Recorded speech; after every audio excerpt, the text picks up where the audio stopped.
शहद बेचने वालों से अक्सर मेरी मुलाकात हुआ करती है।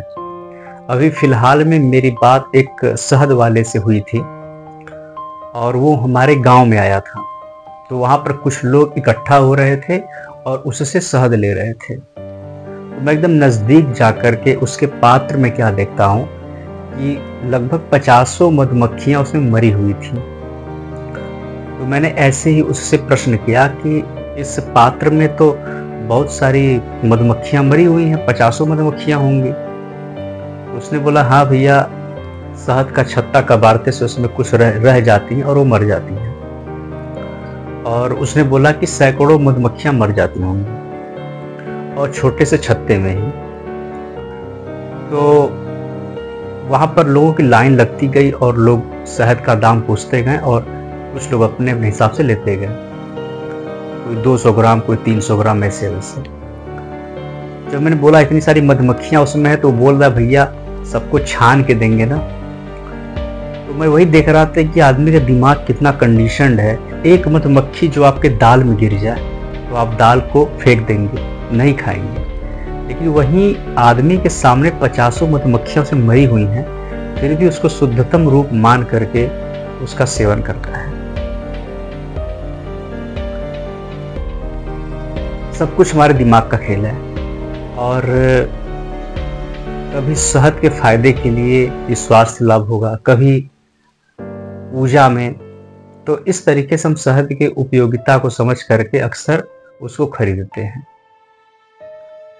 जबकि हम पूरे तरीके से बात करें तो वो जो शहद हम ले रहे हैं चढ़ाने के लिए या खाने के लिए, अब उस पर हम एक चर्चा करें तो अगर 1 चम्मच शहद भी अगर आप इस्तेमाल करते हैं, चाहे पूजा में, चाहे खाने में, रोटी के साथ अगर आप 2-3 चम्मच शहद खा जाते हैं, तो आप सोचिए कि 1 चम्मच शहद बनाने में एक मधुमक्खी का पूरा जीवन गुजर जाता है। यानी आप एक जीव का पूरे जीवन की संपत्ति इकट्ठा की गई जो होती है, उसको आपने 1 सेकंड में चट कर लिया।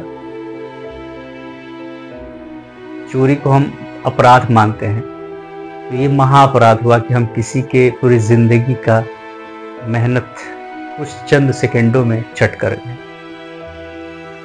और अक्सर वो शहद वाला बोलता है, जिससे आप बात करें तो वो बोलता है कि सैकड़ों हजारों मधुमक्खियां इस प्रक्रिया में मरती रहती हैं। जब मैंने 2-3 बार उस पर जोर दिया कि मधुमक्खियां तो मर ही रही हैं, तो कैसे इस चीज को आप लोग कर पा रहे हो? तो उसने बोला कि भैया, इंसान तो इंसान को मार ही रहा है। जीवन में तो हत्या होती रहती है, इंसान इंसान को ही मार रहा है। वो जस्टिफाई कर रहा है। सोचिए किस तरीके से जस्टिफाई कर रहा है कि अगर एक अपराधी दूसरे आदमी को मार दे रहा है और वो जेल की यात्रा कर रहा है, तो ये कहना चाह रहा है कि जब एक इंसान इंसान को मारता है तो हम तो सिर्फ मधुमक्खी को ही मार रहे हैं। वो ये कहना चाह रहा था कि हम जीविकोपार्जन कैसे करें। भाई, सिर्फ मधुमक्खी का शहद बेचकर के जीविकोपार्जन नहीं होता है।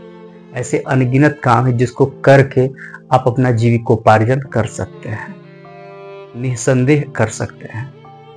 ऐसे बहुत सारे रास्ते हैं, खुले हुए हैं, आप देख सकते हैं, आपके चारों तरफ हैं।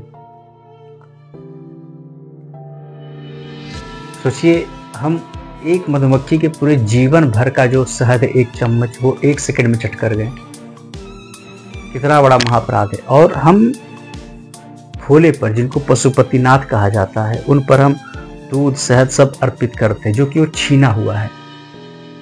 छीना दूध, छीना शहद क्यों इस्तेमाल करना?